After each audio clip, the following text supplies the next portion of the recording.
Welcome back to the one and only Ivan. And we have just been introduced to Ruby. My cat has joined us. She likes story time. And so we will continue with the chapter called Old News. When Julia comes, she sits by Stella's domain and watches the new baby. She barely talks to me. Stella doesn't talk to me either. She's too busy nuzzling Ruby. She is cute, little Ruby, with her ears flapping like palm leaves, but I am handsome and strong. Bob trots a circle around my belly before settling down in just the right spot. "Give it up, Ivan," he says, "you're old news." Julia gets out a piece of paper and a pencil. I see that she is drawing Ruby. I move to the corner of my domain to pout. Bob grumbles. He doesn't like it when I disrupt his naps. "Homework," Julia's father scolds. Julia sighs and puts her drawings aside. I grunt, and Julia glances in my direction. "Poor old Ivan," she says. "I've been ignoring you, haven't I?" I grunt again, a dignified, indifferent grunt. Julia thinks for a moment, then smiles. She walks over to my domain, to the spot in the corner where the glass is broken. She slides papers through. She rolls a pencil across my cement floor. "You can draw the baby elephant too," Julia says. I bite the pencil in half with my magnificent teeth. Then I eat some paper.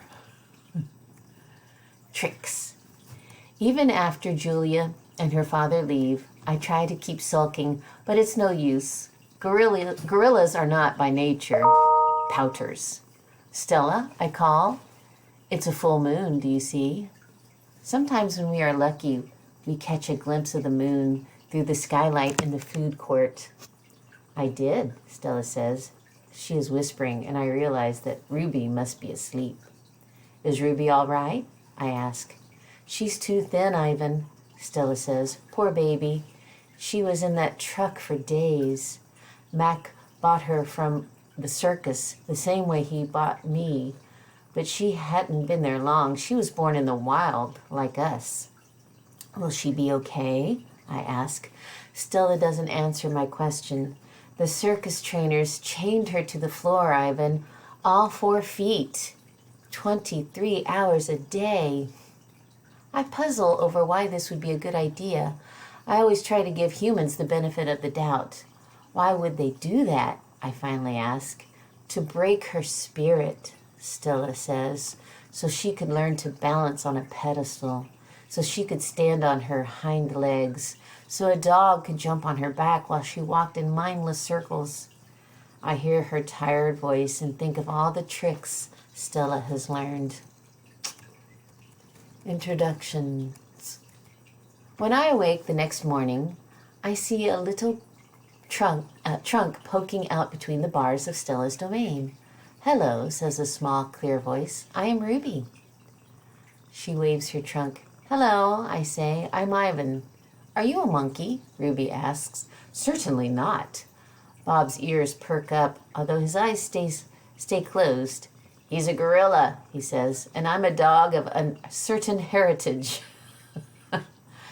"Why did the dog climb your tummy?" Ruby asks. "Because it's there," Bob murmurs. "Is Stella awake?" I ask.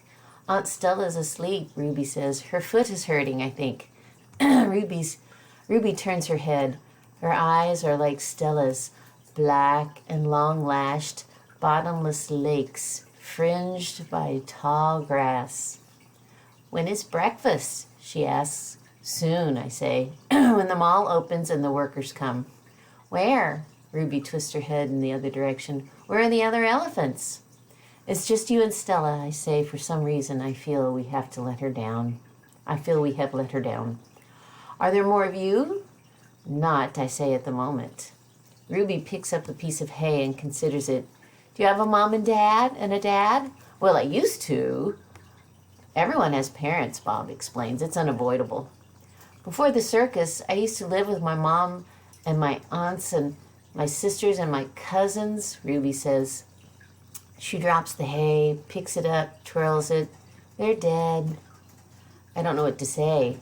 I'm not really enjoying this conversation, but I can see that Ruby isn't done talking. To be polite, I say, I'm sorry to hear that, Ruby. Humans killed them, she says. Who else? Bob asks, and we fall asleep. We fall silent. Who else? Stella and Ruby. Aw. All morning, Stella strokes Ruby, pats her, smells her.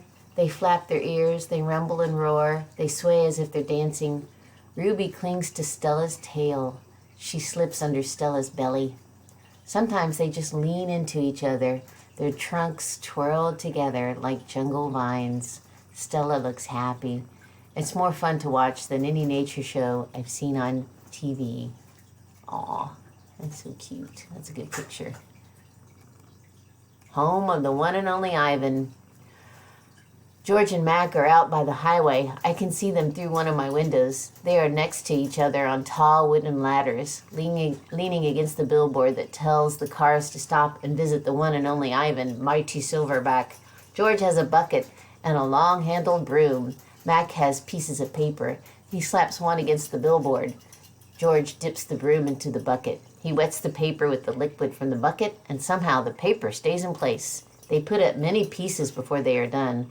When they climb down from the ladders, I see they've added a picture of a little elephant to the billboard. The elephant has a lopsided smile. She is wearing a red hat, and her tail curls like a pig's. She doesn't look like Ruby. She doesn't even look like an elephant. I've only known Ruby one day, and I could have drawn her better.